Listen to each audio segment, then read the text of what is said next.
to the republic for which it stands, one nation, under God, indivisible, with liberty and justice for all.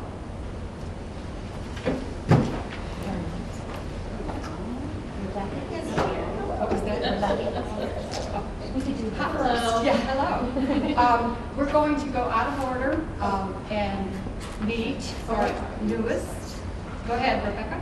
Hi, my name is Rebecca. I started about 2 weeks ago. Yes, 2 weeks ago. And I'm a library associate. I graduated last year from MSU with a degree in anthropology. And I am now working on my master's in library information sciences. And I started in January. So I'm only in my second semester. Yes. Thank you. Welcome. Welcome. What's your last name, Rebecca? Dobsky. It's pretty unique. Well, welcome to the library. Well, thank you. And thanks for coming in to introduce yourself. Of course. We understand that you're also Working. Yes, yes. But thank you for coming. Yeah, of course. I will be out there if you need anything. All right. That's nice to have them come in and introduce themselves. I agree. Roll call. Heather? Yes. Susan? Here. Jan? Here. Cheryl? Here. Verna? Did I miss somebody? Jay's here. Jason? Oh, I wrote Jan twice. I grow my hair a little longer. Okay. Before we start, I have kind of a statement to make. We do have a large agenda today, lots of items, lots of important decisions to make. In addition, this is the first meeting during which we're using the revised meeting procedures that are taking effect. Okay, a reminder, every vote will be recorded. We can still do a voice vote and as long as it's unanimous, and if it's not unanimous, Susan will record individual votes. And in the future, the minutes will record only the motion and the results, and so we won't have Kathleen's wonderful notes about what really happened.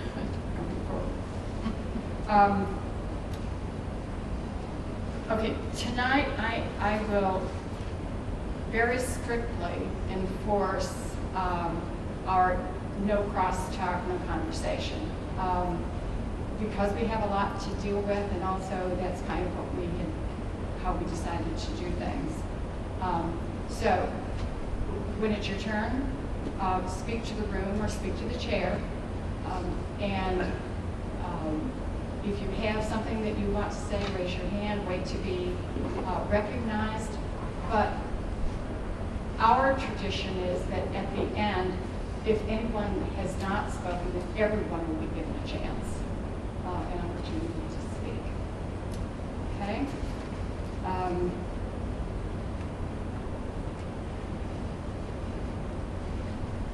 I think that was it.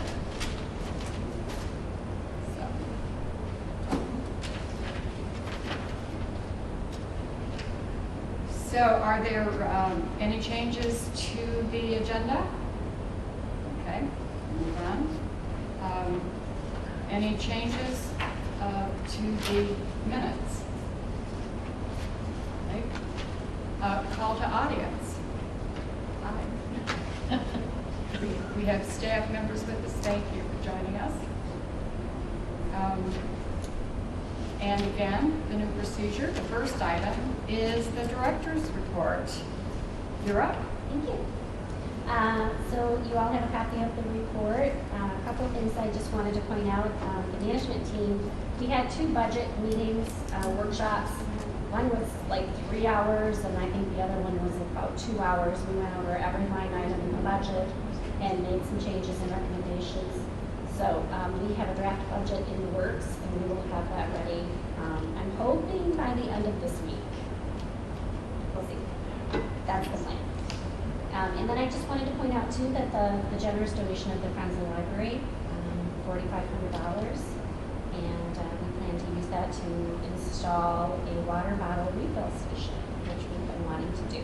So we're kind of trying to do some projects that get us a little greener, and that'll be a good start. So, and then also I just wanted to point out that a change has happened again on the South Street Bridge project. They said 1 week, and now it's 3 weeks. So it is what it is. But any questions about the report? I just wanted to make sure that we say thank you to the Friends of the Library. That's a really nice, generous donation, and one, number two, I think it's being used for a good purpose. So, yeah. Anyone else have a comment you would like to make? Cheryl? Jan?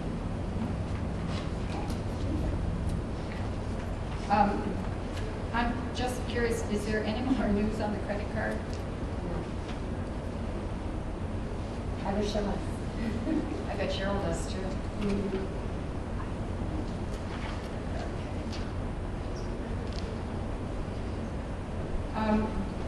When we originally had a report on the FOL, they were donating, they were making donations specifically to programming in the future. Is that the idea, or No, this was? they said we could use it as we see it. Oh, okay. No specific items.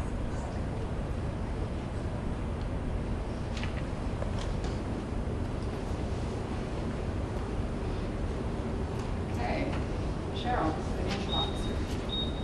You have in front of you the financial statements for May of 2022, including the check register.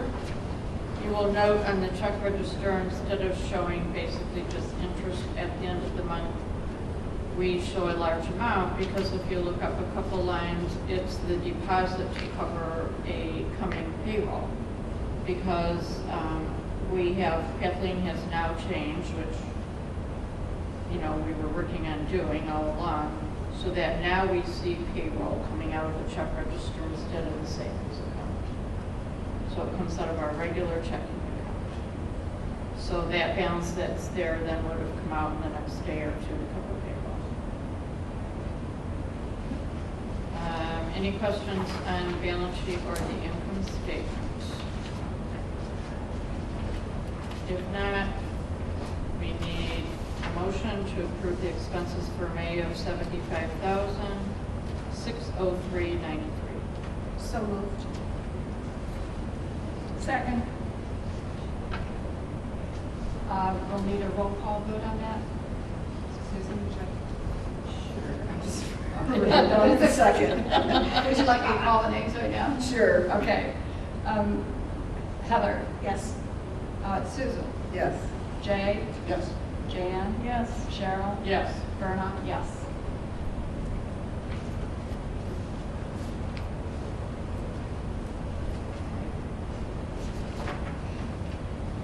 And the budget amendments? Those are just the ongoing, we have nothing new. Okay. Those, you'll see those each month, just so you can know what we had changed during the year. Okay, the ad hoc parking lot committee. Is that it? I thought Kathleen was going to. Okay. I can. Okay, let me ask you this. I assume that everybody has had a chance to look at the documents that are in the packet. We can, answer questions, but very specifically, the document on page 15, this is the recommendation, and the committee put in a lot of work individually and a lot of meetings to try to come up with what we felt was the best way to handle the parking lot. After extensive research and lots of meetings and conversations, we recommend the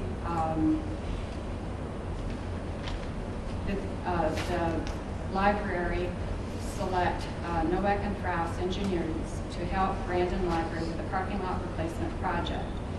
They have consistently demonstrated excellent communication, great professionalism, and widespread experience during this whole bidding process. Today happened to be the first day that I have called and not been able to get him on the phone right away, although the principal engineer did respond to an email on a specific issue. In the packet, we did put information from Novak and Kraus and from HRC. Those were the two that really came to the top as far as working with us, understanding, being able to explain to us, what we needed or what they thought we needed, and to be able to understand. And the bottom line, once we make a decision, Laura and Kathleen are going to be the ones working, with this company directly, and with the construction company. And that's why they were both included in all of our committee meetings and some of the work too. Again, the other companies, and we've got great recommendations from all of you, and we contacted every single company that was mentioned. We didn't get responses from all of them, but they are documented that we did contact them. There is a lot of information here. There's the contract that Novak and Kraus issued, and also they are the only one that we did not upfront have a direct recommendation. The others, the information came to us. We talked to a company that did Cantons, and we talked to the company that did Clarkston's, and several others. So we asked them for recommendations, and of course, we got their brochure with all the different companies. As a matter of fact, they are currently working on the major library in Birmingham, doing a renovation. So, anyway, is there anything I left out that I should mention? Okay.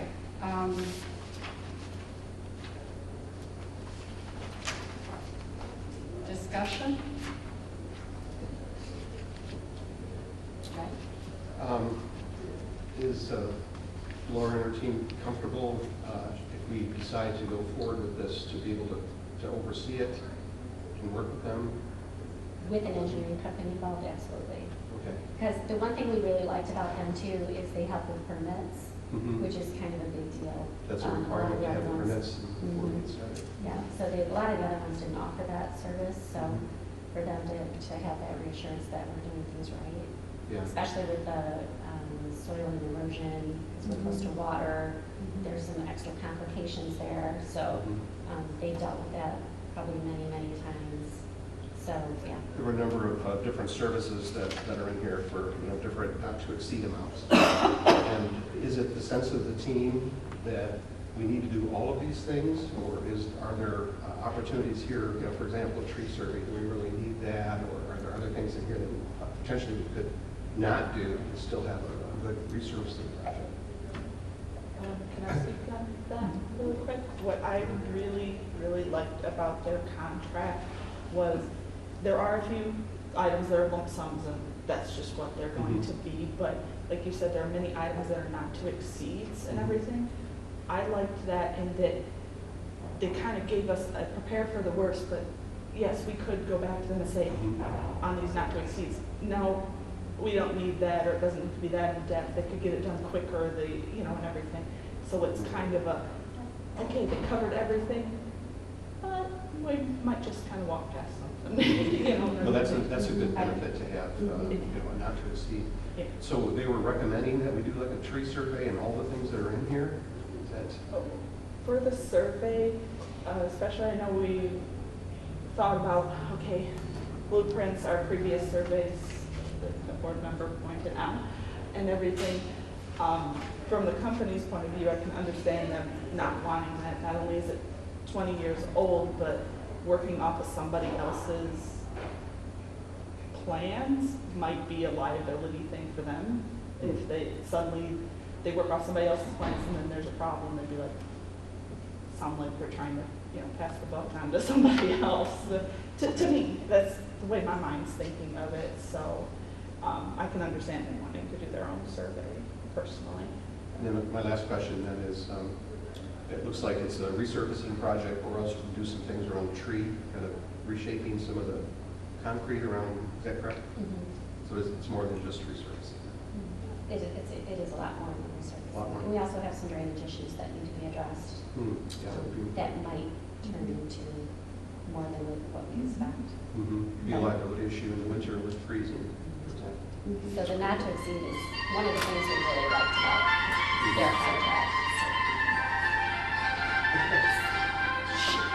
I'm so sorry. Thank you,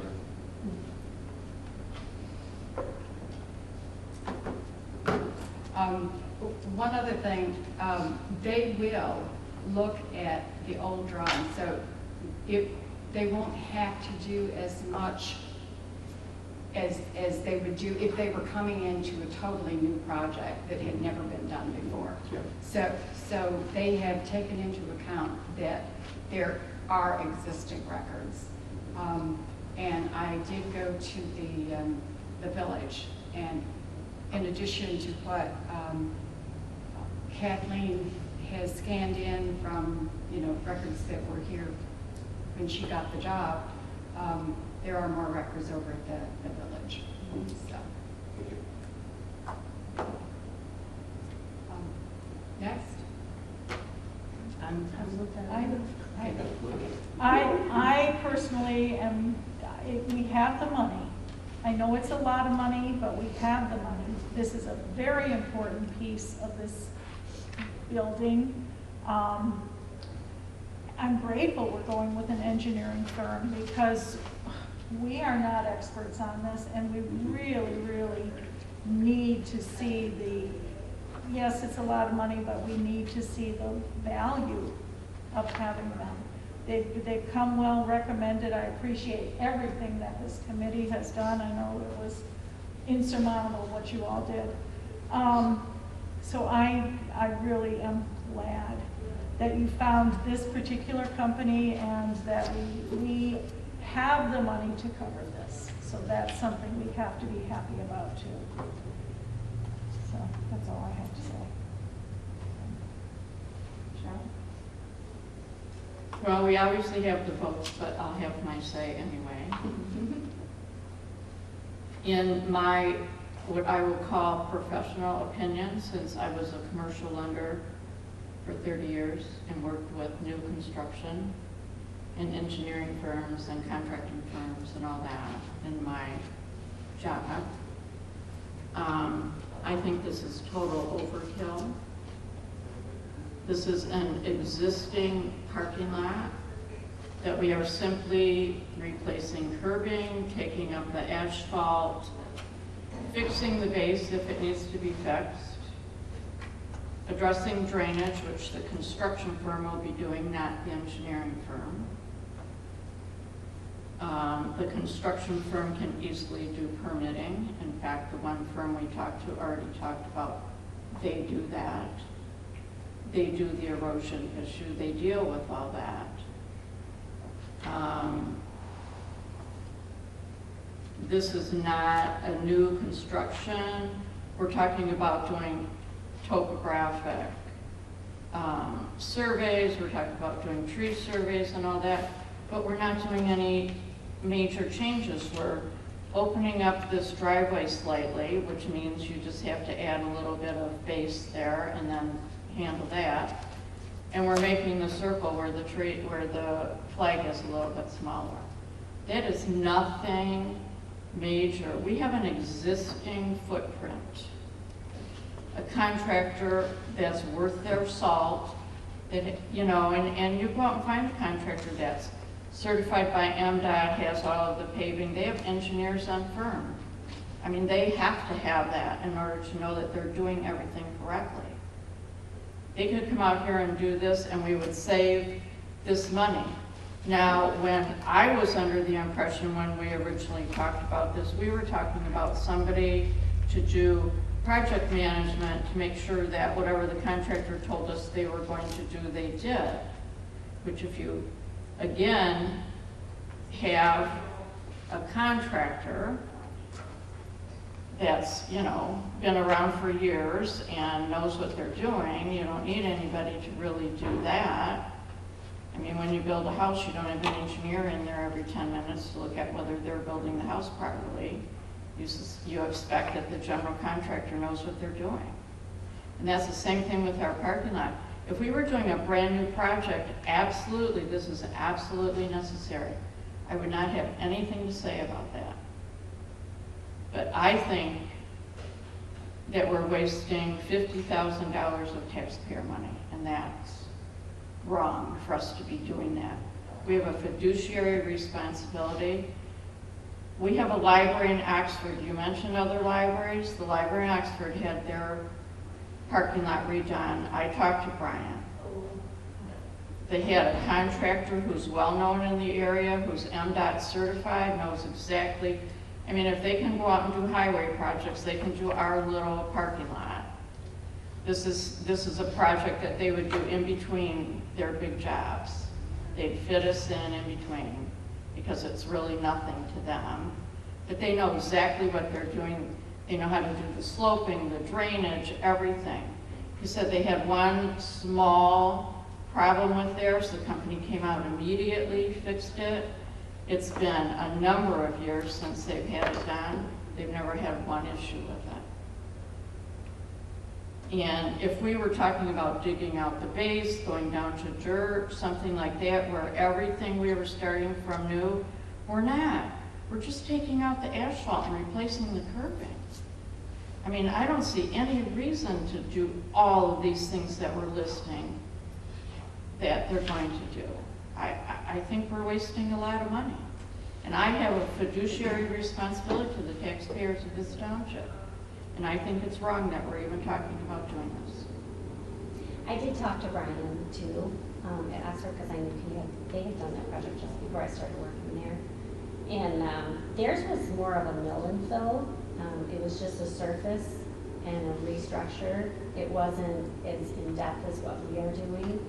And their drainage issues were already the things that they had to do were already in place. Those were really, really minor. Ours are pretty bad. But a contractor who's going to do that, it's not the engineering firm that's going to do it. Excuse me. Sorry, that was my opinion. I'll shut up now. Obviously, you don't want to hear me. Take your vote. I'm fine. I guess I'd like to hear more about what we could do. What I'm hearing is that maybe some originally thought that this would be a contract of just project management because we can't expect that library staff to know how to oversee a paper and make sure they do the right things and test it, make sure it's done properly. Is that? I don't have an issue with that if we want to do that. I don't think it's necessary, but that would not be $50,000. And we wouldn't be redoing what's already been done. The parking lot's there, the plan is already there. We don't have to redo a new plan. Okay, I would like to give other people a chance to respond, and then we need to move on.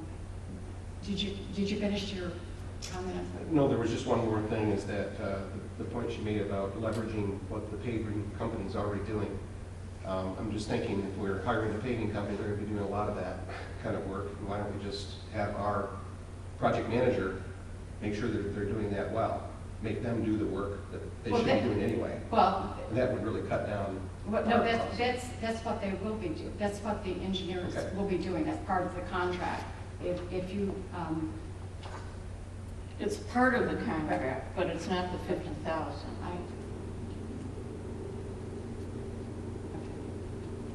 Thank you. Heather? So I guess the question that I have then, having spoken to some of these engineers, and I personally don't have any idea what the difference is between just a project manager and an engineer. It was my understanding that that's why we were doing this. That was the whole point. But, never mind. I guess I just don't understand the difference. That's what I thought we were doing this for, so.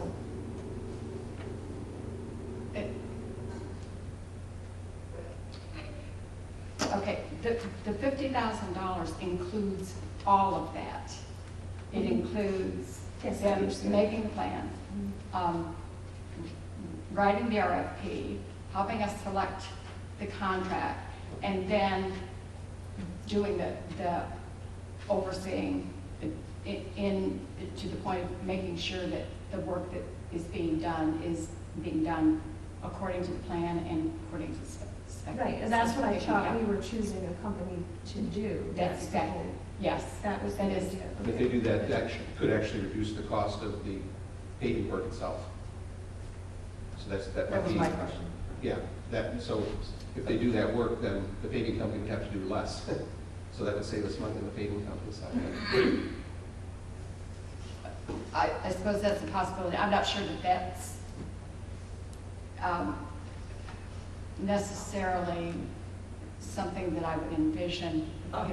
Sorry, when Cheryl brought up that point, I was looking at the past bids, because we got 2 from Allied.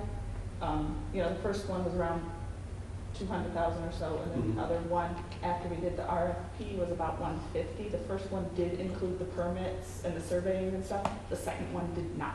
Okay. So that's why the price decreased on that second one. So, like you were saying, if we have the engineering firm do it, then the contractor wouldn't, so it's, We're not double dipping. Too expensive. so. And the engineer would develop the bid specs for the paver, so they would make sure they exclude those things, so we don't pay twice. Can I speak? Yes. What I said earlier about, because I don't know enough about this, that I'm grateful we have the engineering firm.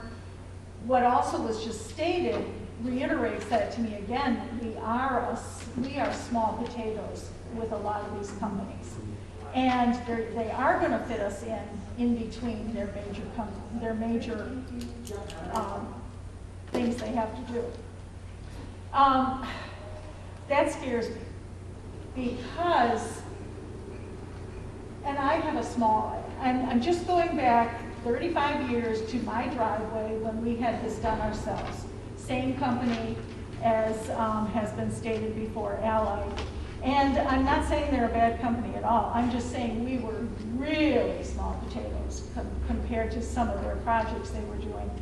They did not do what I thought was top caliber work because they were fitting us in between. They were, and that's another reason why I'm grateful for an engineering firm. So, because we are small.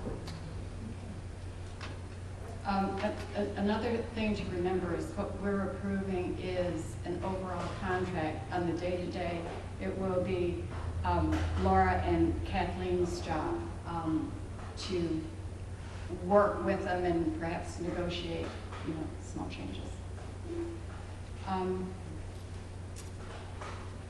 Okay, Joe? Well, I'd like to go back to things that they're talking about doing in here, which, what I am saying is I am not saying that we don't need anybody.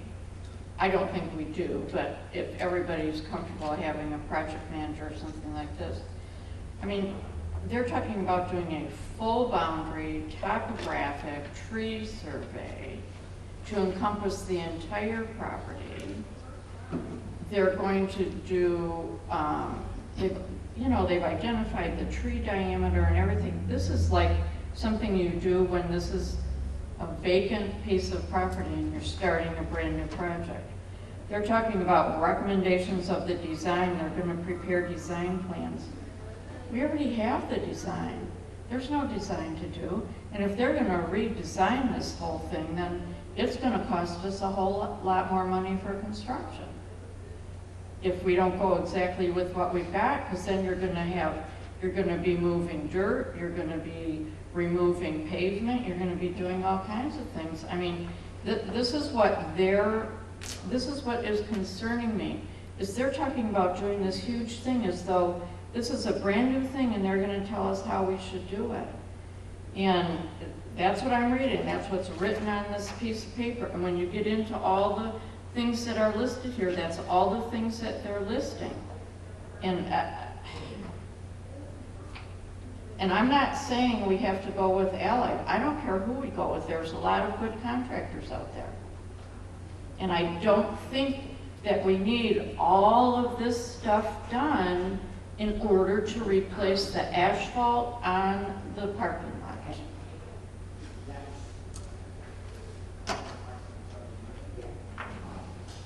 Okay. Can I just throw in one comment? Is it the kind of thing that Laura and Kathleen can negotiate with these companies, you know, to maybe say, maybe we don't need all of this stuff? You know, I think it's a fair question.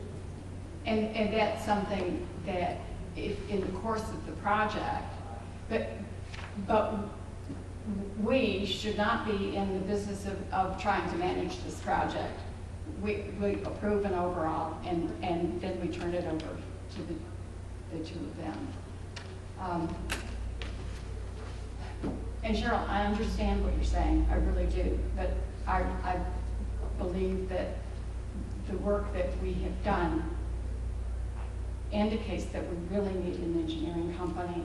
And honestly, I think this is the best that we can do. So I'd like to ask for a motion. I have one more comment. Okay. As a finance officer, I believe we're making the wrong decision. And I believe that Laura and Kathleen, if they don't understand what this is already saying, they're not going to be able to negotiate anything. Call for a motion. I move that we accept Nowak and Frous.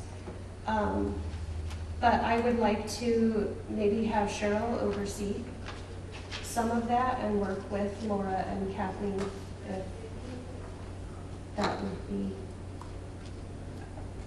appropriate. So she's got the professional background, none of the rest of us do. Okay. It's So- in finance, not necessarily in construction. Well, then from a negotiation perspective, I mean, maybe that fits the best of both worlds. How about if we do this? Okay, go ahead. The motion might be to approve it, subject to you guys, working with Cheryl as needed to try to reduce the cost.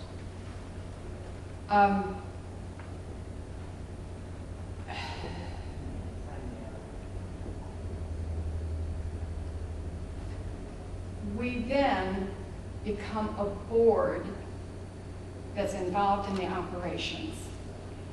And as much as we are tempted to do that, I think that's inappropriate for a board.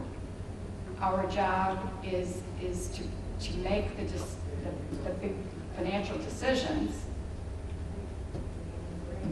but the operations belongs to the Yeah, staff. You're entirely Yeah, right. I think that's what, Could we ask Laura to work with the contractor to fully understand why these things are needed before she approves moving forward? and Kathleen, yes. Sorry, speaking as part of the committee, I don't want to get into board stuff and everything, but when you're making the motion, aren't you you're not approving the company, you're approving their proposal because it's a financial decision. So Cheryl's talking, as part of the committee, I kind of want to know more about these three and why they're lump sums and why we need them. Is this a decision we need to make today? Do we wait until the July meeting to get more information on these specific 3 items? The other stuff I have no problem with. But the designs and stuff, does the board feel they have to make the decision today? Do we feel we have time to wait till July? Do you feel you have time to wait till July? Okay, let me ask you as the staff member, okay? The idea was we wanted to have the engineering company have an opportunity to do the plans, to put the RFP out, to guide us in selecting a contracting company and having all of that set up to be contracted for the spring in order to get probably the best construction costs, because early on when we were talking about this, the construction companies right now are struggling to get all the materials they need to finish the jobs that they've got right now with, you know, all of the issues with the economy right now. And there was a strong feeling among several of the engineering companies that we would be better off financially to be able to sign a contract now for the construction in the spring, and that way they have a chance to order and get the supplies that we need. Anyway, so do you think we have enough time to go ahead and get all of that done yet this summer and fall? Well, we're in July, it would start in April, maybe, the earliest. Okay. So working backwards, you know, it gives us 8 or 9 months if we approve it in July. You approve it in July. Okay. You know, Okay. I just, you know, if others feel, you know, Cheryl feels some more information is needed to comfortably make a decision, I think we should be all right, shouldn't we? Yeah, I think so. I think so. And we could maybe invite them to come and answer questions. If we do, we pay them. Mhm. Okay. Can I say just one more thing? I understand what you're saying too, Cheryl, and I went back and forth about this, like, do we really need to do this? My concern is, yes, it's a lot of money, but so is the $200,000 it's gonna cost to pave the parking lot. And I wanna know, I wanna make sure that that money is spent properly. I wanna make sure that money, that project is done right. So that we don't have to come back in 10 years and patch the parking lot and mill and fill and all of that. So the investment in an engineer, I think, is fiscally responsible to justify the $200,000 we're about to spend on a repaving project. Madam Chair, could I move that we Go ahead. table this until next month and ask the staff to bring back some answers to some of the questions about what's truly needed? Don't we have a motion on the floor? We do have a motion. I don't think it was seconded. Oh, Yeah, it was. yeah.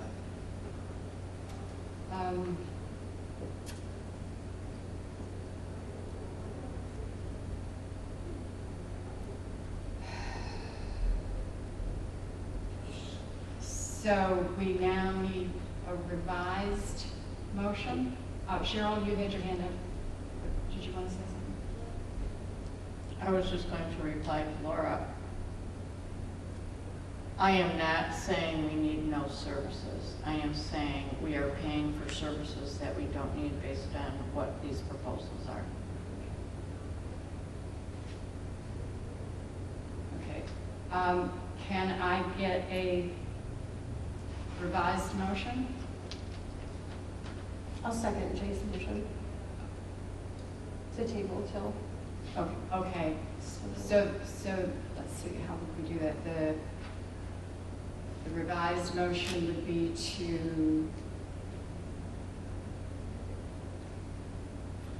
What I said was to table the decision to next month, Okay. to ask the staff to obtain information as requested tonight. Um,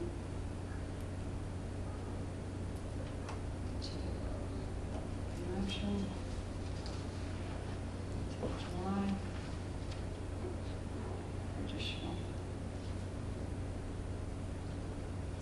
Motion. Okay, can we have that motion read to make sure that we're all in agreement on what we're voting on? Oh, I put down to table until next month, until we have further information from the staff on Okay. specific areas of the house.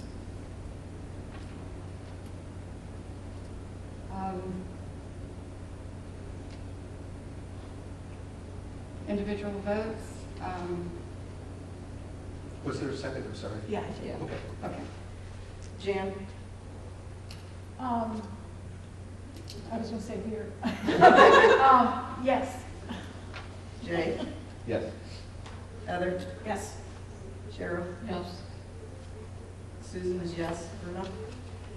Yes.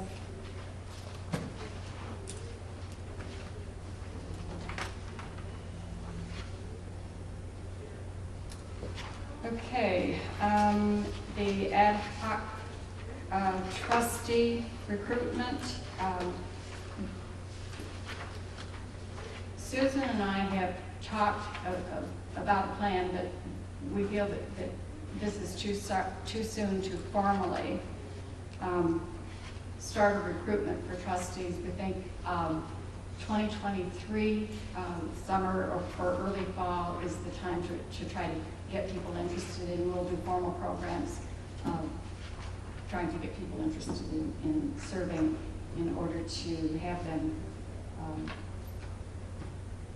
be on the ballot by early 24th, I think in April.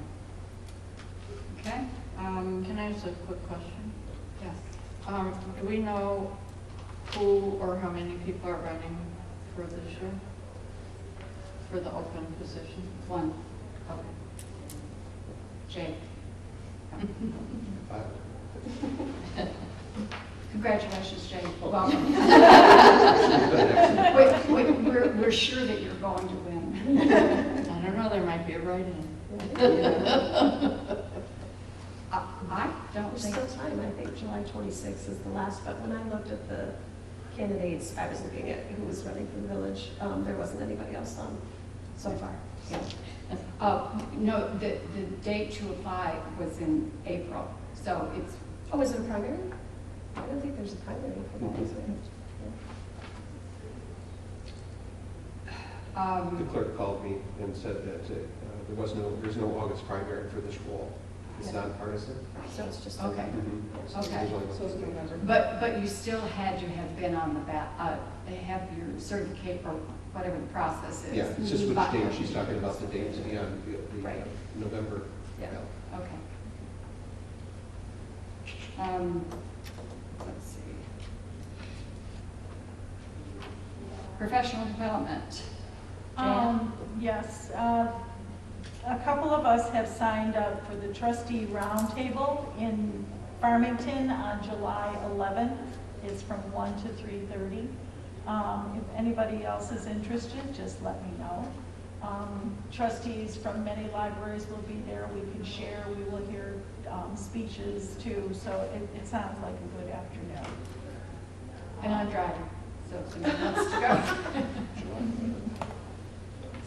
You do have to register. And they are hoping to make that a regular thing if there's good attendance. Good. Friends. Okay. Laura made reference to this, but in January of the coming years, the FOL will grant $6,000 to the library for its use. This will be reviewed every June. We've already had a donation of $1,463.08 was granted this year for the summer reading program so far. That's why we have the $4,536.95 still available to the library for the remainder of 2022. The bookstore and online sales brought in $408.48 for the month of June. FOL will have a table at the downtown farmers market on August 13th. Instead of carting numerous tubs of books to downtown, the bookstore bags will be available for sale. And then they'll say, buy your bag, get into the library. I think that was a fabulous idea. A staff scholarship for library arts degree. More research needs to be gathered on this, but it is an item that's in our current strategic plan. And actually, this packet says it's completed, but I know FOL needed more research for that. I think we're researching the legality of this. I believe in the strategic plan it was for the library to do this, which is illegal. So therefore the FOL could do it, and that's what they're looking into, is the legality of this. Romeo Library FOL does do this type of thing, so they're looking for more research. And the library donate button on our website is still being worked on. Is this true? Or is it complete? It's still being worked on. That's what I thought. Okay. All right. That's the report from FOL.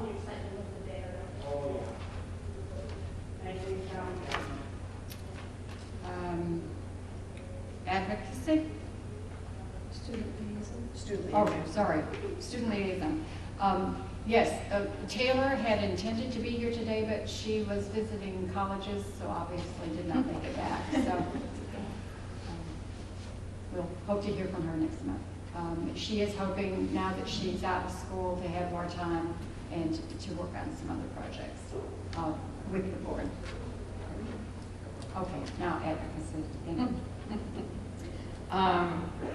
We've been sending out any action items that are needed for anybody to do. And we're hoping in the future that we still want to put together, and Shauna has offered to help us with this, put together some type of maybe a PowerPoint type presentation that we would have available if we want to present to other organizations, like maybe at a township meeting or at Rotary. They're always looking for somebody to do a 15-minute presentation or something like that. So that's something we'll be working on in the future with the staff committee. So that's where we're at.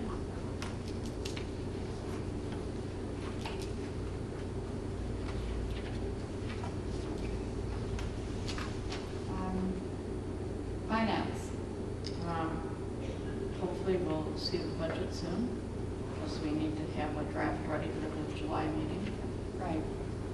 So as soon as that's ready, the finance committee will be looking at it. Okay. So, will you have that before you go on vacation? Okay. Okay. We have it done at the end of this week. Okay. And so then will that give you time when they get back, when she gets back? I don't know, when's your vacation? I'll be back. I'll be gone just the first week of July. We'll make it work. Okay, thank you. Jay, I don't know if you remember, or you weren't here in August.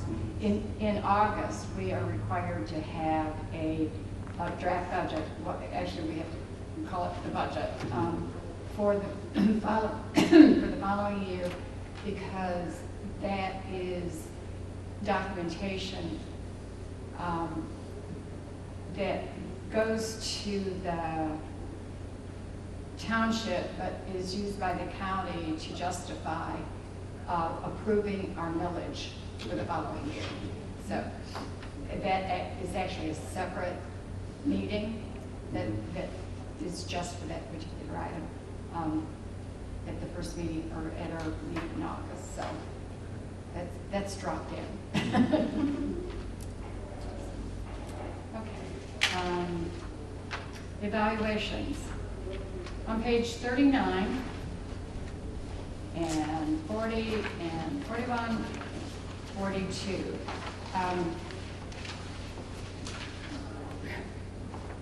we tried to figure out the best ways to present this to you. Shauna has done a fabulous job of preparing this to go out to the employees and also the directors. Now, it will be the same evaluation form that goes to each of them, but when it comes back, it will be identified merely as either director or staff or trustees. The only way that the person who has done the survey will be identified by the program is if they choose to ask to be identified. So they have to go in and specifically put their name. If we approve this tonight, which we need to do, we're again running into a timeline, it will go out to everyone before the end of this week. And so there will be plenty of time to have everybody take their time and do the evaluation and get it back to us so that we can compile it all for the July meeting. I will just add, there are 2 separate links. So one link will go to staff and one link will go to trustees. Right. Just so that we can tell the difference between whether it's a trustee or a staff person talking.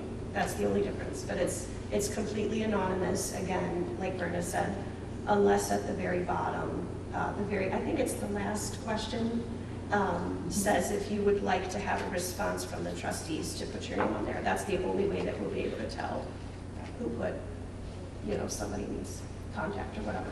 So, Thank you. Jay? I think this is well thought out. I really like the bullet points of things to consider, right? The rating scale is there. I think it's a really good job, and I think anybody could take it and maybe tweak this or that, but I think it's ready to go. And just as a reminder, Shauna did, in the actual document, remind the person who's taking the survey, it's your narrative. It's tell us the story. Mm-hmm. Tell us, what you see, what you how your job is going. That it's the whole ball of wax. So the questions are just a guide.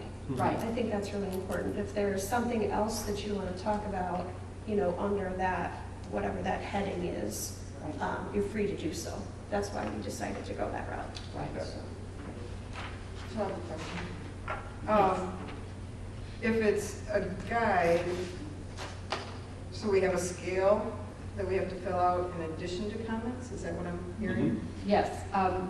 When you actually get the form, that the bullet items are there to help you, but then there's a place for you to type, and you can just keep typing. Because when I was looking through these questions, I thought they were great questions. I just had a hard time with, under leadership and ethics, the first one saying, are hard decisions made and implemented, or are they deferred and ignored? I just got on 2 different eyes of the scale. Either you're gonna do a scale on if hard decisions are made, or you're gonna make a scale on are they ignored. Okay. I don't know how to rate that one on a scale. Okay. Oh, the scale is not for the individual bullet items. Right. You will only do. Okay. There will be a scale. That was really confusing to me. I'm like, Okay. So the scale is, how do you feel the director is doing under these heading of leadership and ethics? okay. So the questions are just to lead you in how you would feel. Okay. Yes. Thank These you. are things to think I'm like, about. yes. Right. Yeah. Yep. You just made my brain spin. Okay, I got it. I think it was very well done too. I mean, I read through it and I think it gives you a lot to think about.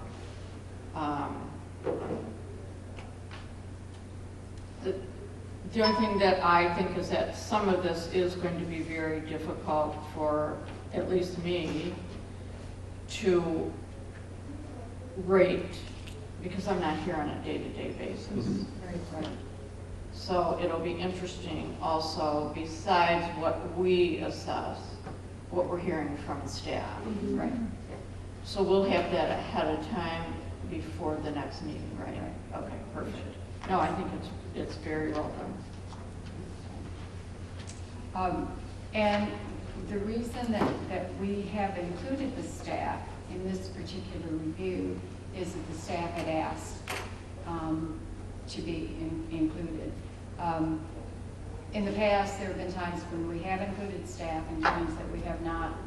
We'll make that decision going forward, whether to include them on a regular basis.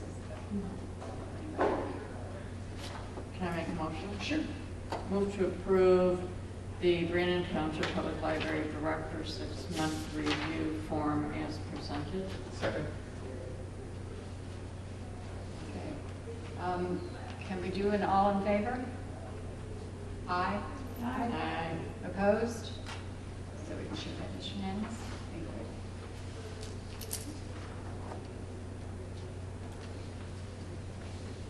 Thank you. Okay, new business. Policy review. So we'll start with the materials selection policy and guidelines.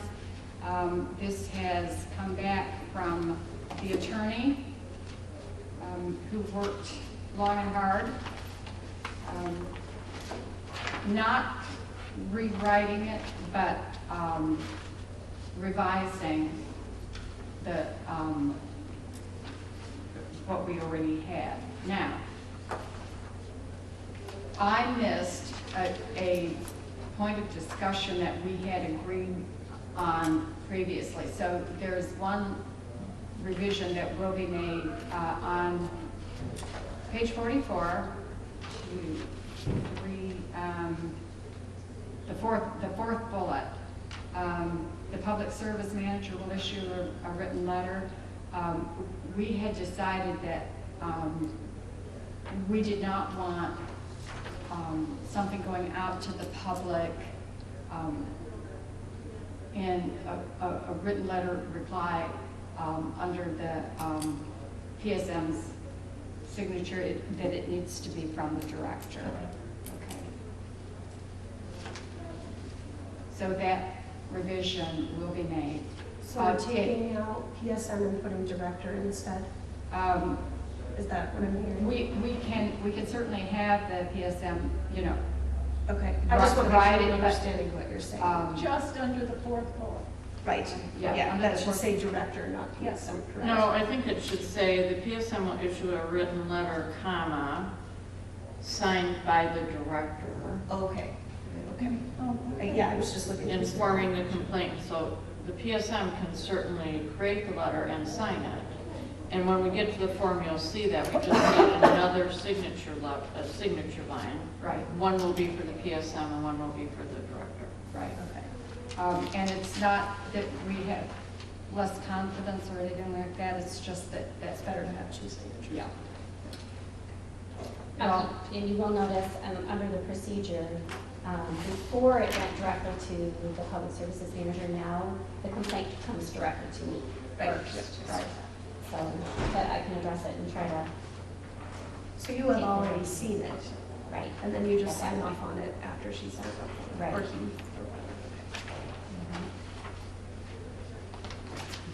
or I did want to point out too, I talked to Ian actually this morning, because I noticed that on page 47, the second red paragraph at the very bottom, it says, depending upon the needs of the library and the fulfillment of the above goals of material selection, which is not included in this policy.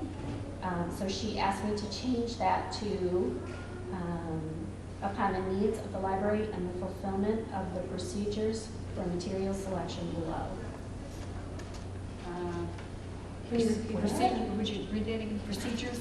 So she had written in there goals of material selection, which is not included in this policy at all. She suggested we cross that out and put in fulfillment of the procedures for material selection below.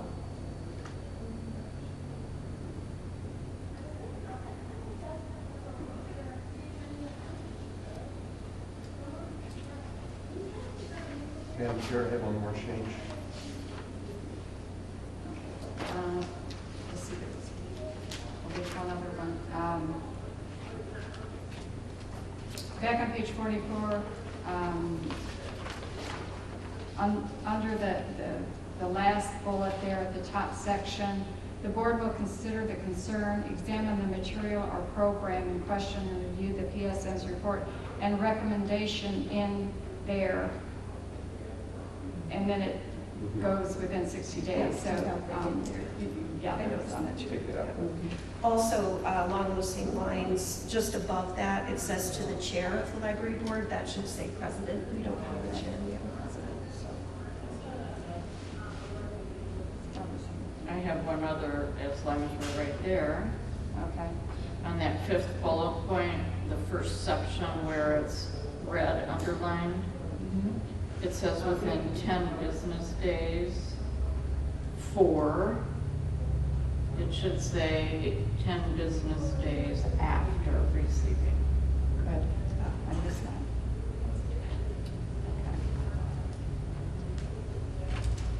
Sorry, I got a question then. On the fourth bullet point, you guys changed that to, the PSM will issue a written letter signed by the director. And then in the fifth bullet point, it says the decision of the PSM, wouldn't that be the decision of the director if she's signing off on it? Is it? Where does it say that? The Read it to me fifth again. bullet, the fifth bullet point, if the complainant wishes to appeal the decision of the PSM, but they're getting. A letter signed by the director. They're getting the one by the director. I Well, would, but the letter comes from the PSM, right? But it's signed by the director, how would they know it's coming from the PSM? both signatures should be on it. Oh, Right. well, okay. Yeah, we should have 2 signature lines on that form. Right. The PSM should sign it first. Actually, I would say decision of the library, because that's what it is. I like that. Yeah. Okay. So take That's out why we're PSM. having the director sign off on it. That way it's the full decision of the library. So take out PSM there and put library instead. That's what I would say, yes.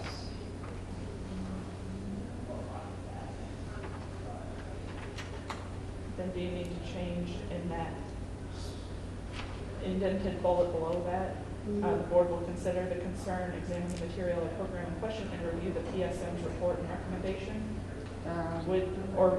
I think that's fine because they are going to do the report and recommendation. Then I'm good. Okay, thank you for that, because, yeah. Okay, before the trustees vote, are you okay with those changes? Yep. And we need to add a second signature line to the form, correct? Yes.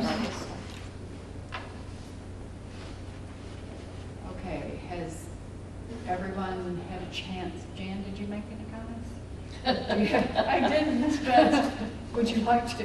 well, in a way, yeah. Very minor, but what we were just saying where it's said, Cheryl, you said it's okay that, and review the PSM's report. I think we should just take that out and say, and review the report. If we're not gonna say the library report, the director report, let's just say review the report. Well, the PSM is really the person preparing it, though. The director's just signing off on it. I think it just identifies it, but Yeah, I think we have to really focus on the director though, instead of PSM. So that's just my opinion. Do with it what you like.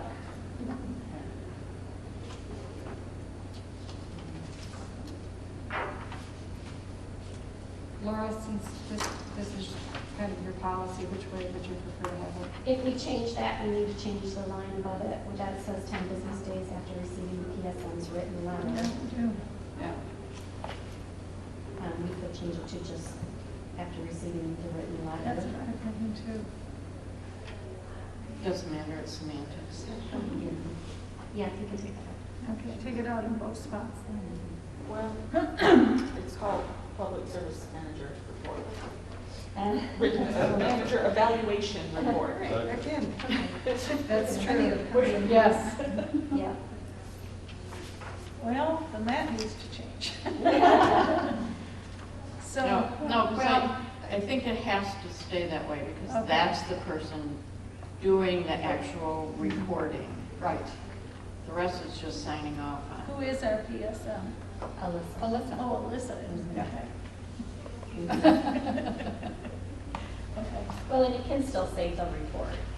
yeah. Well, it, It says exactly which one. yeah, it. Yeah, since it has the title, I think. we Okay. should Yeah. leave Okay, that. okay. that's fine. So we're going to leave that PSNs in there.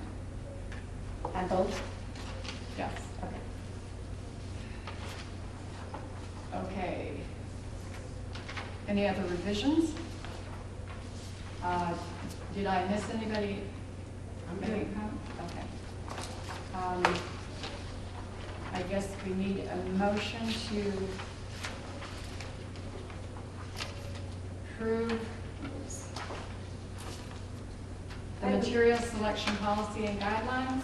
I move to accept the material selection and programming guidelines as amended. I second We do it all in favor? it. Aye. Opposed? Right. Is that the guidelines and the policy? Yes. Okay, the policy review. You all would have received the policies, my red folder. Early in the month,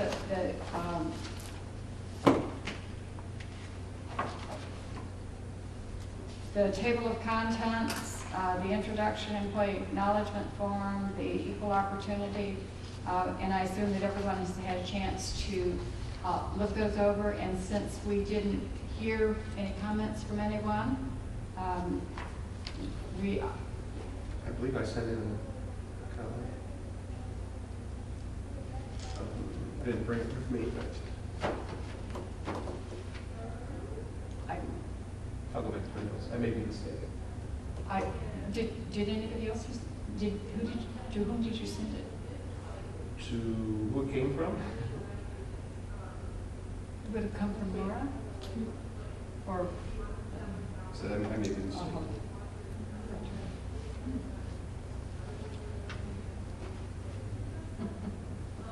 What was the name of the policy? I thought we responded though. policies review.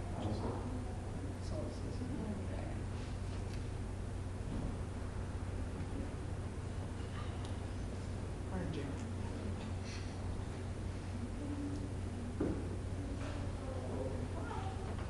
I know we talked about it. Mental health form. The health form That with was Heather. Yeah, we talked about And that. Jay sent something and we talked about it and I swear we responded, but I can't even remember what it was now. Yeah, it wasn't, I thought it was a really good job that was done. It was a, if anything, it was a minor comment, so we can move up to that. I'll bring my notes in the future. So. Sorry about that. Well, now we have to know. It's gonna drive you Talking about it, maybe. Like I said, I thought it was really good. Really good. Was it, Bring it back. was it the bedding? Something about bedding. Okay. Something about the wedding? Oh, the degrees, the diplomas. and- Yeah. Yeah, Yeah, that. yeah, Okay. yeah. We got there. That's what it was. I'm not gonna remember exactly what he said, but something about collecting diplomas, copies of diplomas. Oh, that's correct. You Yeah. did respond to that. And I did respond and say that's done by the bedding company. They Mhm. determine, they make sure, because you can even fake those now, Mhm. you know. Right. diplomas. They tell you that the person has that. Yeah, they check And you with the keep that copy in university your file. by social security number to verify their degree. So Yeah. that's why we don't collect those. Minor comment. Yeah, okay, that's right. So then we need a motion to approve these as a group. There was one minor change Okay. on your page 52. The policy referred to another policy that's not That's no longer. It- So we just need to it's cross just- that. Yeah, it moved from miscellaneous to general. Yeah. Got it, okay. So we just have to remove that, that's in red, and change it to the general. Definitely got that one. I move that we accept the emergency information form as amended. Second.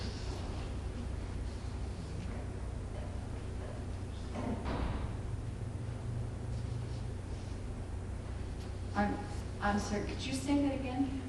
I move that we accept the emergency information form as amended with just that little minor change. We want to approve the whole package. Oh. Because Okay. what we're trying to do is identify the fact that the board has looked at these and. Okay. I move that we accept the policies that we reviewed earlier. As amended. As We have amended. that one As little. amended, with that one little amendment. Okay. Well, Jaded. Okay. All in favor? Aye. Aye. Opposed? So record that as a unanimous decision? Okay.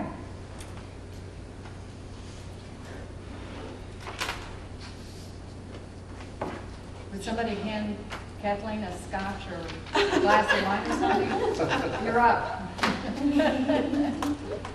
So, go ahead, choose one. Choose to repair or to replace. We've been in contact with Vaughn Goyette, who has prepared these proposals. The proposal to repair the unit with the replacement of the 2 compressors. That'll be $18,089. He also prepared a proposal for replacement of the unit itself, which there are 2 different prices on there because, as he says in there, July 1st, a new standard is being put into place, and so we have to have a high efficiency unit.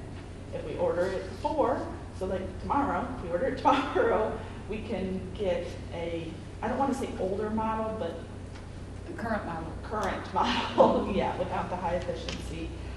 So the current model is $60,225. If we went with the high efficiency, it's $75,916. So,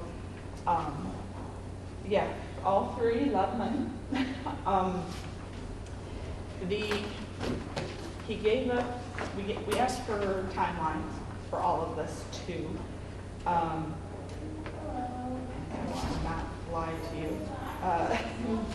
Okay, so if the lead time to get a new unit, so getting a replacement unit, is 19 weeks. That would take us into November. So we would not have anything all summer, which sucks. But it would be brand new, and that would be the end of that one. We have 5 units on the road. This is the biggest one at 30 tons. We have 4 smaller ones that are either 10 or 15 ton, but that's beside the point. So the new unit would be 19 weeks. If we went with the compressors, he said it'll be 3 to 4 weeks to get the compressors. And that's just getting them. That's not necessarily even, oh, we got them, we'll be on there tomorrow. Because summer's their busy time too, so. But Goya has always been very good to us. That's why the board generously agreed last month to just see what they could come up with before we tried any other companies. I know them, I like them. Every quarter they come out and I talk to them, and they're great guys, they're knowledgeable. They never try to BS us and stuff. So, which is big for a mostly female staff. So. And they maintain all of our units, so I Yeah. think it's important that they install them. Yeah. What else do we need to talk about? Cheryl, you were part of all of this too. I know I brought all the emails with all the questions answered. One question, important, that if we replace the compressor, are there any other major parts that could be needing to be replaced between, now and in the near future and stuff. And his response was, the compressors are the major components of the unit. Other parts to be concerned about are supply fan motor, fan shaft bearings, condenser fan motors, and damper actuators. These are moving parts that could fail. I wouldn't anticipate any high failure rates for those other parts. You may have to make a repair or upgrade something occasionally, but it won't fall apart all at once. Regular maintenance is the best way to keep it in good order, which again, we have quarterly that have come out, and they have replaced things as they needed, so.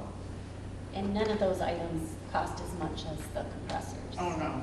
So it'll be a cheaper fix if something else does go. Yeah.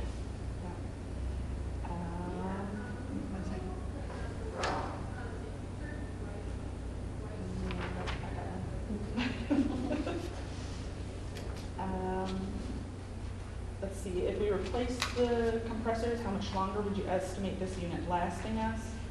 Kind of a vague answer, but generally, he said good maintenance will keep things in check, help stop catastrophic failures and everything. So, again, you can't give a specific or even a vague timeline. I will say, I looked into this morning, so I didn't tell you this, Cheryl, but I looked in, because I feel like for the past few summers, at the beginning of every summer, that one goes out, and we had to reduce something. And we had for the past 3 years, every May, we've had to have them come out and look at that one. So I wouldn't expect it to last another 10 years, or 5 years might be probably pushing it and everything. So, but again, our biggest concern is staff safety and patron safety, because yes, it does get warm in there. We have no blinds on the east side of our building, so that we have nothing to stop the sun from most of the day to come in. The thermostat is right by Shauna's office, so it doesn't get it's not in the hottest part of that room. It's close to her office, which her office does have air, and our offices have air. So we're connected to a different unit. But that main big room, the thermostat, I haven't seen it yet get above 78. We're trying to keep air circulated from blowing air from the hallway into it, and also having fans pointing outward in our windows to try to get some airflow, but it's not great. Those few nights where it didn't drop below 75 at night, we run the unit at night because it is running, the fans are blowing, but there's no cold air. So we run it at night to get the stale air out and try to do something, but if it doesn't drop below 70, you come in the morning and it's 75, 80 degrees, whatever it is outside, it's inside. So, most cost effective, yes, replace the unit, just get that over with, but I don't think we can survive the summer without getting it repaired, and hopefully the 18,000 will be worth it to get a couple years out of it. So, yeah, I'll stop talking. Okay, Question? let me kind of paint the picture here. Okay. The options are, okay, to fix the unit as quickly as possible and avoid having a situation occur where we might have to close down, or we have very uncomfortable employees. We don't want to do that. But that has not been considered because primarily, I think we had thought, we could just get the whole thing replaced, but it's going to take a long time. So that's one of the decisions that we should probably make tonight about whether or not to order that repair. The second option is, in addition to that, and this was Cheryl's idea. But I rescind that now. And I'll tell you why when it's. Okay. So, and a thought was that we would go ahead and buy the less expensive very quickly. We would have to place the order before the end of this month for the current, tomorrow, for the current unit, which would be about 60,000, I think, okay. And when it comes, we might store it someplace or whatever, and that one got really complicated. But then the next option is to go ahead and order the new unit or the updated unit, which becomes legally required as of July 1st, or we can hold off for a while and not go ahead and get that. The only reason to buy something ahead and store it would be, to save, what, $18,000? Mhm. But that one turns out to be fairly complicated, and I'll let Cheryl explain that one. So do you want to go through that whole scenario? Well, the only reason I had thought that is because the current model goes for about 60,000. The new model is 76, which, we could basically pay for the repair and get a new one for about the same price. However, there would be an issue with storing it. I had Kathleen talk to Goyette about that, and he said they could store it short term. But now his comments are telling us that he thinks with these two new compressors, this unit may last for a few years. So then we would have an issue with if we have to pay somewhere to store it, we're not saving anything. Plus, it would be stored outside, and Goyette would not take responsibility for it. Yeah. So my recommendation is we do the repair and go from there. Yeah. Okay. Is there any way we could provide immediate relief for the staff while we're dealing with this? Are there portable air conditioners that are available anywhere that we can rent for this 3 or 4 weeks until? We've been pretty lucky so far. I don't think they've been terribly miserable over there. The nights have been cool enough that it's actually cooling down the building enough. There's, I think, maybe been 2 days that it was like pretty stifling. But the system that Kathleen, I know. See, but if we get it repaired, then it'll be repaired by the end of July, hopefully, is the plan. But the system that Kathleen has in place with pulling the cold night air in at night and then shutting those fans off during the day and pushing the air out, it seems to be working pretty well. They do have a personal fan at their desk as well that they can put right on them. And then the fans blowing the air conditioned air right at the service desk.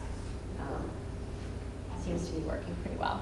Yeah, we were already been talking and thinking about, okay, if we have to get through the whole summer, if you decide to replace the unit, okay, yeah, spend a couple $100 to get a personal air conditioner for around the desk and everything. The alcoves, there's, for the patrons and stuff, there's just no helping that. There's poor circulation, summer, winter, fall, and spring in those alcoves and everything. So unfortunately, we're just going to have to find other ways to help our patrons. Utilizing the meeting room as a study room. We already do that, but encourage it and everything like that. I don't want to say, I don't want to be pushing off the patrons, but staff is the ones who have to sit there all day, and everything. So as for the 3 to 4 weeks, I don't know about purchasing. I didn't even think of renting. I never think of renting. I don't know why. So I know, I think you offered yours from home, if that's something that's immediately needed and everything. But like you said, I haven't heard any staff complain about it. I mean, I know Alyssa and Paige are loving it because they're always cold. I can't get the heat high enough even in the summer for them, so. They're still wearing sweaters and Yeah. stuff. Yeah, so, I would hope they know that they can come to us, that we would try to find a solution. Okay. So my last comment then is if you find some temporary solution, I know Laura's got some procurement authority that will allow her to do that. And so, okay, so we just need to get this fixed. Okay. We set some money aside for HVAC. How much was that? I don't remember. off the top of my head. About 150. Okay, so we have money there to do the repair as well as plan on doing the purchase. This is something that we had planned on purchasing anyways, correct? So, I mean, I guess for me, the question is, do we make the repair now? Is there any other repair that they can do that kind of helps it limp along through the summer until we get there, or The compressors are bad, so there's So they have to nothing. re- You have to replace the compressor. Okay, there's nothing that, And that unit happens to have 2 of them. okay, Yeah, so they can't okay. fix that. So if we fix that now and then plan on, Do both. well, It could keep us for a couple of years. I mean, Okay. he's feeling like it could keep it going for a while. okay. I just feel like we know we're gonna have to replace it anyway. It's really the biggest issue is the time that it's gonna take to get there. And I know one of you had mentioned something about it being a heat source as well. So come November, Well, compressors don't do the heat. so will the rest of the unit heat then? Yeah, like I said, the rest of the unit, the fans are all working, Okay, heat would work. so it's just the air. that- Okay. And in kind of, again, in my mind, it was, okay, if we get it repaired, then with the other money set aside, maybe next year or next fall or something, okay, we replaced 2 of the smaller units, kind of save that one for last, because we repaired a major thing, Okay. because all of them are between 20 and 25 years old, So we're gonna need to replace all of them at Yes. some point. is what Yes. you're saying. Yes. Okay, Yeah. that's another big So- piece of the picture too. Like I said, the other ones are smaller, Okay. so hopefully, again, in my mind, but now with this high efficiency thing, it kind of throws it off. I was like, okay, 150, yeah, we can replace 2 of the smaller ones at a time, then next year, 2 smaller ones, then do the big one. Okay. But, does that make plans and they all laugh? Yeah, right. But Could I make a motion? I think it's good, and I think if that's what we decide to do, we should probably document, a plan as part of perhaps next month's board packet, just so that, down the line, we have an idea that that's probably what. Well, and maybe we can replace at least the other units before, we get to this point. Right. too. Yeah. I had all my questions answered. You guys are awesome. Jan? I think we've already made this decision without a vote yet, but I don't think we need to buy substandard $60,000 one at this point. Well, But let me give you my reason. Oh, sorry, yeah, go ahead. In the world we're living in right now, you can't get parts for anything. You never know how long it's going to take or if you're going to get something. If down the line this is not up to standard and they don't have the parts for it anymore, then what happens? If we need to add something, even if we need tubes for it or something and it doesn't fit anymore, you never know. So I am totally against spending the $60,000 I'd said by the end of this week. So that's my thought. Go ahead. So I asked him those questions too about the parts for the current model, now that it's going into effect. And he said, It'll be well into the future. Manufacturers have an obligation to keep parts available for their current and past products. As a person who's been in this trade for 40 plus years, it is my opinion that they do a good job of keeping parts available for older units. So generally, we should be fine, again, probably for the next 20 years, that the new unit would last us. And then also I asked him, okay, which one, does Goya have any feeling of, should we go higher efficiency or stay with the current model? What's his opinion? He says, the decision made by manufacturers to start building the higher efficiency unit is predicated on the federal government's changes in the law requiring the systems to be more energy efficient. Both units are built to the same quality standard, so the decision to purchase one or over the other becomes a matter of personal choice based on what you want to pay. If you think higher efficiency, the higher efficiency factor is worth it, after June 30th, you'll have no choice but to go with the compliant unit. I would be comfortable with either unit from a mechanical quality standards point of view. Well, that's good So- to know. But He said, yeah, it will save you some energy, but you really have to delve into how much are we paying now, how much are we paying later, what factors, did we run it the same amount as this month?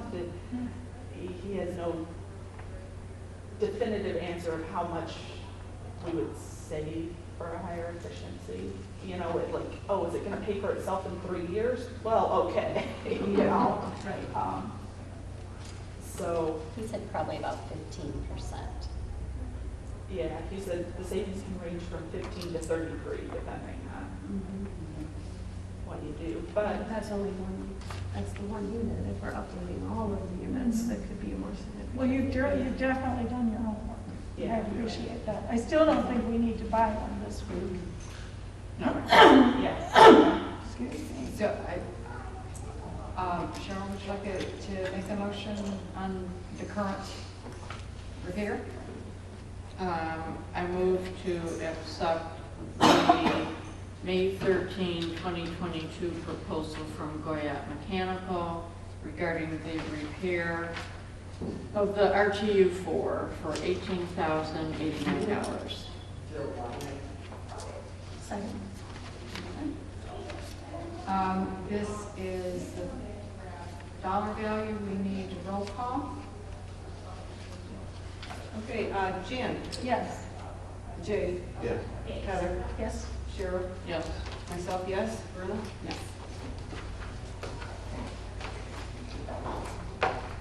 Just a quick statement, I don't know if there's a way to get on the schedule, now that we've approved this, perhaps Goya could put us on the schedule 4 weeks from today.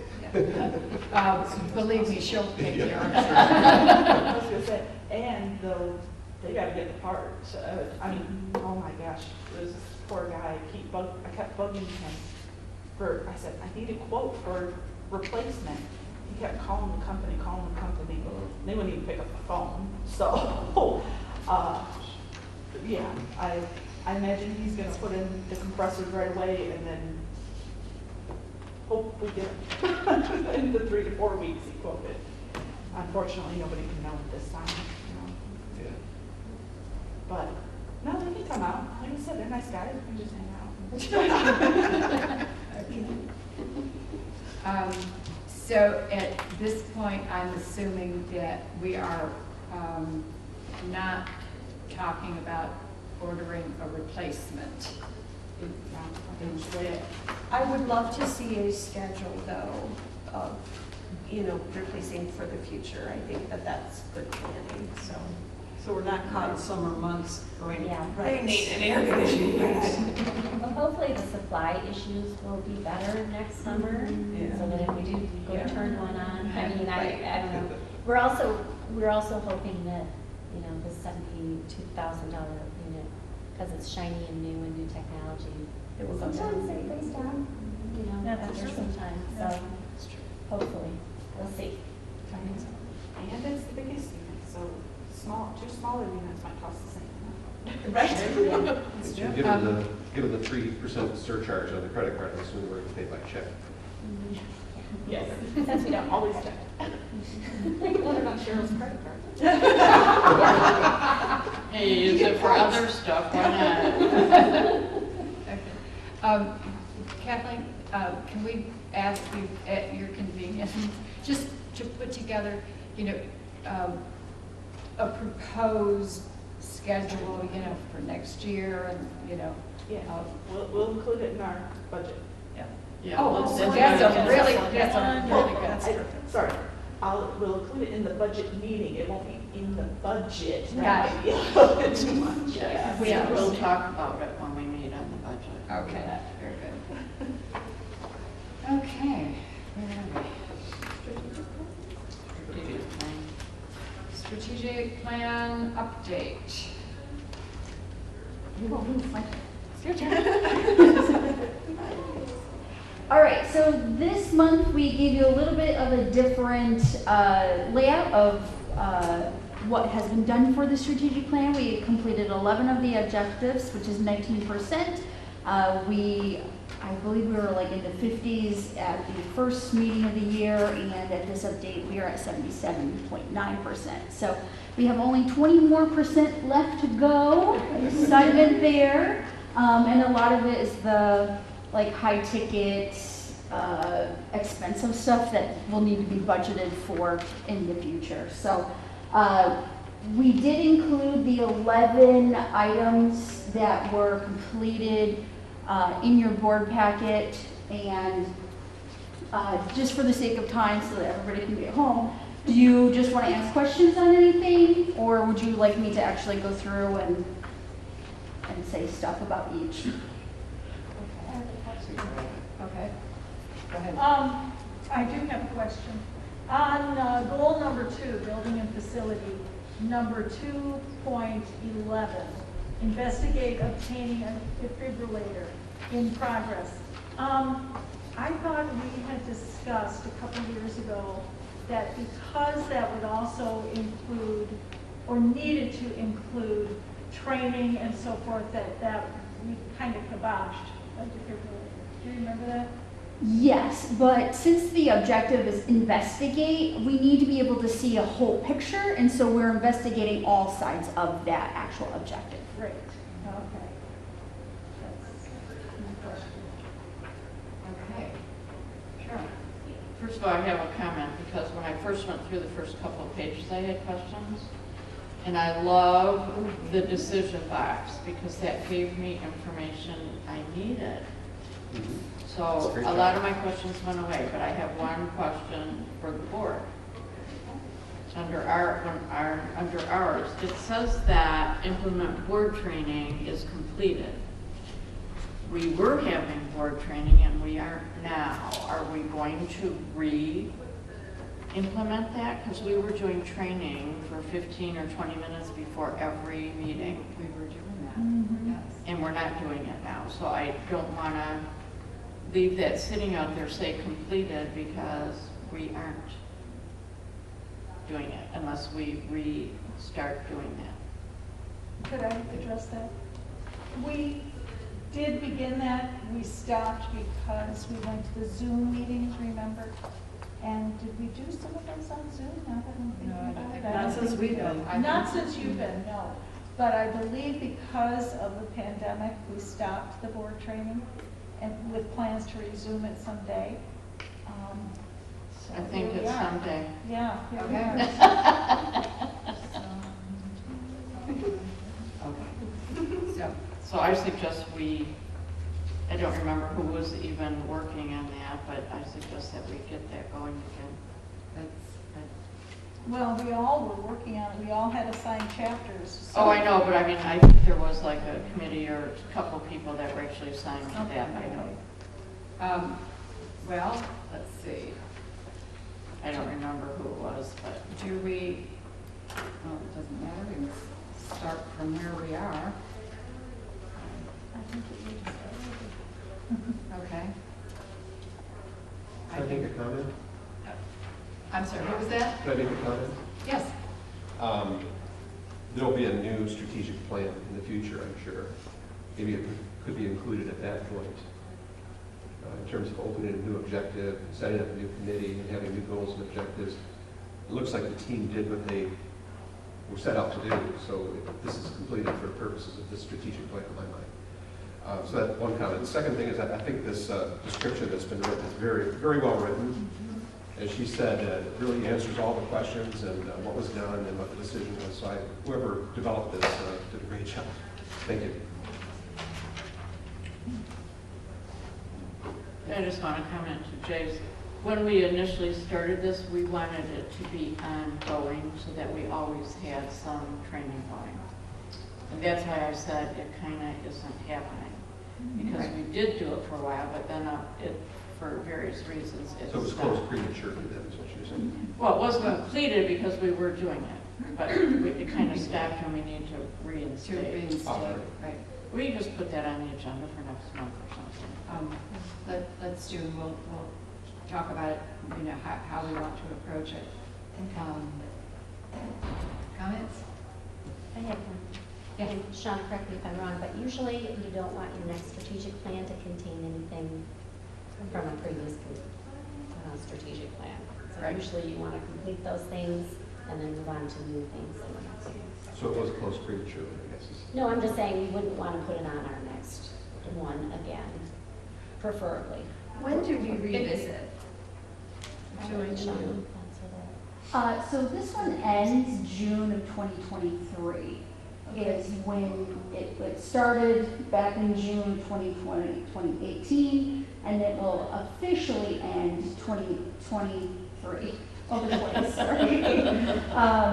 So at that point, that's when it would be entitled completed, and there is typically a debrief period and a planning period that goes into effect for the next strategic plan to start going. So we haven't decided like a timeline of how that's going to be implemented yet, but the goal for this one personally is to be like, hey, really get everything nailed down at the beginning of this year so that we have that wiggle room to do a final debrief, because we've never done this. We had a company come in and do this initially, and then we are considering doing it in-house going forward.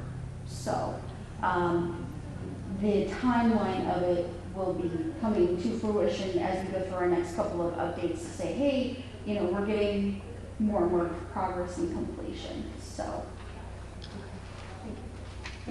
And if I can comment on this one particular item, it wouldn't need to come back to a strategic plan because it would be something that the board has decided to do as a board to, you know, continuing ed, if you will. So,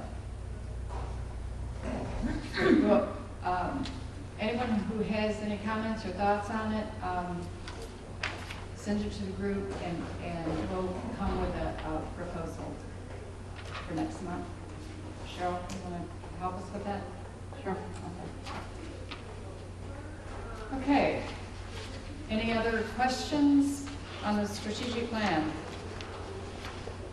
Again, Shauna, you've done a beautiful job of presentation and you made it easy to understand. Thank you. Thank you. Which keeps us all on track.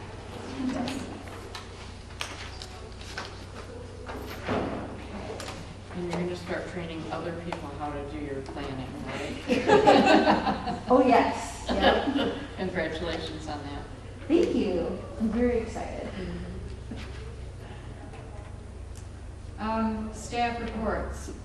Again, please convey to the staff, you know, there's just so much that they do, and we still have to find a way in these board meetings to somehow synthesize this, and so that the staff knows that we really read this and really appreciate all that they are doing. Does anybody have any particular thing that you would like to highlight? Yes. Sorry. My hand is- Oh, no, that's why I said. say my name. Because Shauna is here, I want to know you're going to be a presenter again. We're so excited. Where is this one at? So this one's going to be in Chattanooga, Tennessee, but they've actually only requested that I present virtually. Oh. So I'm not physically going to go there. But since it's gonna be recorded virtually, that means that you could use it as one of your training, no, just kidding. Oh, thank you. No, seriously, thank you. Start the training. I know, right? But I do want to say that I had a lot of help from Laura and Kathleen and Alyssa in helping come up with the synopsis of what I was actually trying to convey for the presentation that I'm going to be doing, because you know, the current position that I'm in encompasses such a large part of our organization, and being able to narrow it down to a couple of topics for other libraries to understand and be able to say, hey, I can do that at my library too. And it's just kind of like tips and tricks on how to understand timelines and budgeting when you don't have a background in budgeting, and being able to negotiate, because those aren't skills that were taught to me in library school. I was taught to put books on the shelf and how to communicate with the community and get the things that they need here, but we also need to be able to negotiate and get the best deals so that we can have our I'm not going to say it. Our duty with the money that we're using properly. We're using our money properly. So that's my spiel on that. Can I make a comment? I want to thank you too, because I think that going out and speaking in the public like that brings not only visibility, but I think credibility to the library as well. So you're a good representative of that, so thank you very much for that. Also wanted to mention Fran telling your personal story to the elementary school students. Is that right? Yes, it was fun. Thank you. The books and business too is exciting for me to read about, understand. The summer reading program that's going on here is phenomenal. The work that Kathleen's done around the air conditioning issue and other technical issues at the parking lot, I really, really appreciate that. And I actually listed about 8 different staff that I thought should be called out, and just one after another, just great things going on. So please convey for me, if you would, please, that so many of the people are doing a great job. I wasn't one.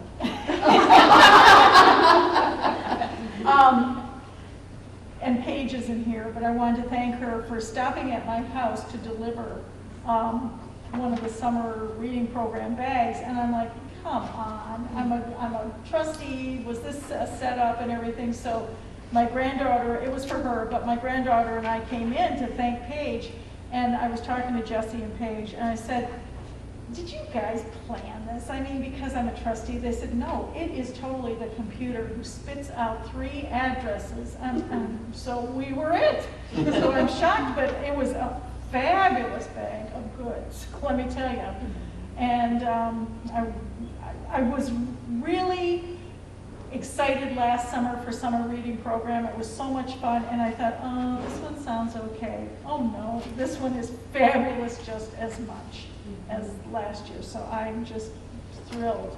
And my granddaughter wants to come every day. So anyway, it's all wonderful. Sorry, Jake, I just want to finish. Don't forget the morel mushroom place. Oh. Yeah, next year we have to either talk him into expanding it or do it twice, because I couldn't get in. I know, I couldn't get in either, I tried. I was after the cutoff. That was right, I couldn't get into the introduction on the 20th for, all the spaces were taken, so this is fabulous. I threatened because I knew where they were meeting just to show up. I know. Well, I come with the truth, so I figured I wouldn't do that.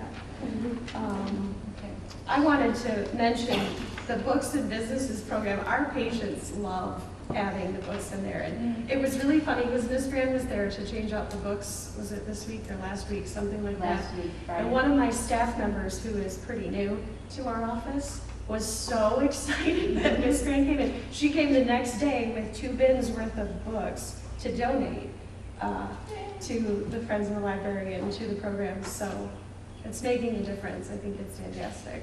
I mean, all of our staff are wonderful. I just wanted to relay that story because it's so funny. She's like, how's that little librarian over there? So Yeah, it was pretty neat.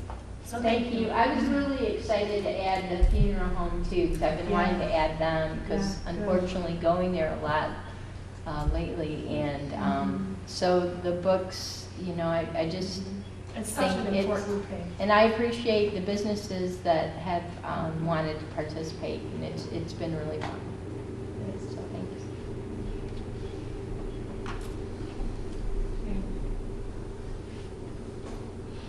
Go ahead, did you have anything, Susan? No, I'm amazed every time I look at it, so I didn't do as well as Jay taking notes. I just say congratulations, everybody. We have an amazing library for our community. Michelle?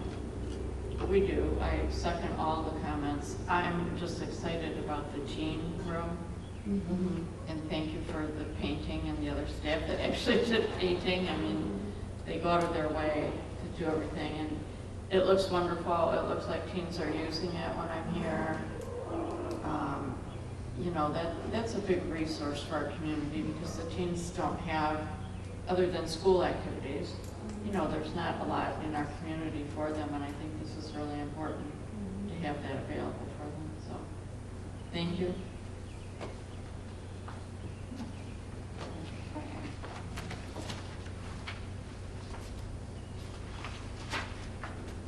Any comments or questions regarding the statistics? Okay. I did one. Lost my notes. There was a huge increase in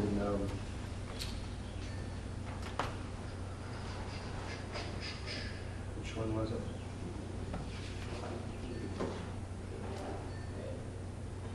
Went from an average of 8 per week to 167 adult attendance in programs in the month of April. Well, I guess that was a couple months ago, but I was wondering what accounted for that huge participation now. It's wonderful. It's under the programs, the second line, adult attendance. Well, that's because we weren't having programs because of COVID. Yeah, In March and I think we did a virtual program that was really, really well attended. It had like, Well, I would also like to speak to the fact that the funding for the NEH grants that we have received we have been able to provide more programs due to the additional funding. So since we're holding more programs, we're having more people in attendance, which is causing for a higher increase of that number. well, we just, for this month, for June, the end of May 29th, we lessened the restrictions as far as attendance. So that wouldn't count for that April number, but from here going forward, I think we're going to see a lot higher numbers. In fact, I checked the door counter the other day, and it said it was 125% increase since the following Tuesday or something. So I think the numbers from here going forward are really going to change. And you saw we are getting more volunteers coming in too, so more programs, more in-person programs. It's going to go nowhere but up. I've heard a lot of chatter just around the community too, of people like, I'm so glad to see people back in the library again. We are too. Yeah, that's a big deal. Yeah, good. Thank you. Okay. Did everyone get a chance? Calendar review, July 1st budget meeting, or July 1st budget meeting. We will be having that. Okay. I just had a heart attack. You got that ready for Thursday, Dave? I missed that little flag in front of you. I'm sorry about that.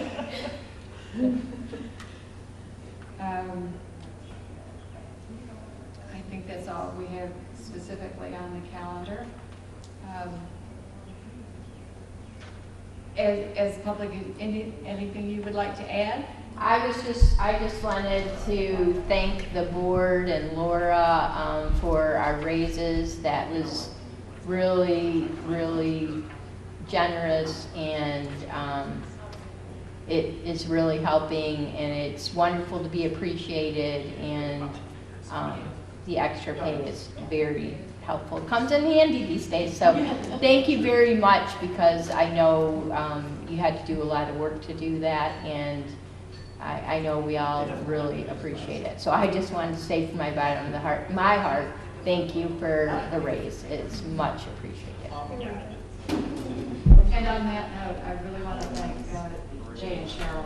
They did a massive amount of research. I mean, you know, it's easy just to sit down and add money, but every penny they justified and figured out, you know, looked at the whole picture. So I know you did a lot of work. Good job. I just want to call out Laura. She provided some good information on She did. survey links and things like that. It helped us, and some comments from that she had collected from training. Thank you. It was a group effort. So there's nothing actually on hold. We are referring the parking lot to next month, so it'll be it'll be on the agenda. Is there anything else that was put on The hold? board training, Yes. and we will have the first draft of the budget at the July meeting. Okay. And more, It'll be a line item. and some more, and more policies. And what was that? More policies. Policy, right.